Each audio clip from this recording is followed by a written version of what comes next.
Hi friends, welcome back to Anvi's vlogs. ఈరోజు మన recipe వచ్చేసి సేమియా ఉప్మా. సేమియా ఉప్మా అనేది ఇలా పొడి పొడిగా వీడియోలో చూపించే విధంగా రావాలంటే ఇలా ఒకసారి ట్రై చేసి చూడండి, చాలా బాగుంటుంది పొడి పొడిగా. ఫస్ట్ ఒక కడాయి తీసుకొని అందులో 1 స్పూన్ నెయ్యి వేసుకొని సేమియాని ఫస్ట్ వేయించుకోవాలి. కలర్ చేంజ్ అయ్యేంత వరకు వేయించుకొని తర్వాత ఒక ప్లేట్లో తీసి పక్కన పెట్టుకోవాలి.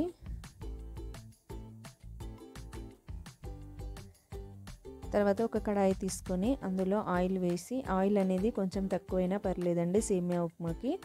అందులో 1/2 స్పూన్ జీలకర్ర, 1/2 స్పూన్ ఆవాలు, అలాగే పల్లీలు వేసుకొని ఫ్రై చేసుకోవాలి. లైట్గా ఫ్రై చేసుకోవాలి పల్లీలు. తర్వాత అలాగే ఆనియన్స్, పచ్చిమిర్చి, కరివేపాకు కూడా వేసుకోవాలి. వేసుకొని ఒకసారి కలుపుకొని అందులో ఒక 4-5 జీడిపప్పు కూడా యాడ్ చేసుకోవాలి.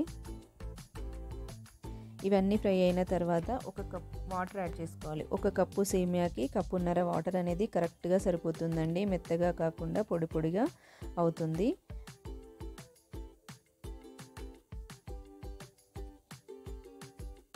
అలాగే రుచికి సరిపడా సాల్ట్ వేసుకొని ఒకసారి కలుపుకొని మూత పెట్టుకోవాలి. వాటర్ అనేది బాయిల్ అయ్యేంత వరకు. వాటర్ బాయిల్ అయిన తర్వాత అందులో మనం వేయించుకున్న సేమియాని యాడ్ చేసుకోవాలి. యాడ్ చేసుకొని ఉడికించుకోవాలి. కలుపుతూ ఉడికించుకోవాలి. ఇలా పొడి పొడిగా అయ్యేంత వరకు ఉడికించుకోవాలి. అంతే అండి, సేమియా ఉప్మా అనేది రెడీ అయిపోయింది, చాలా బాగుంటుంది.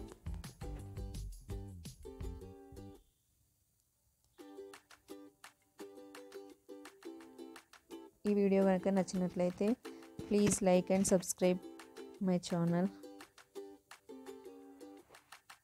Thank you.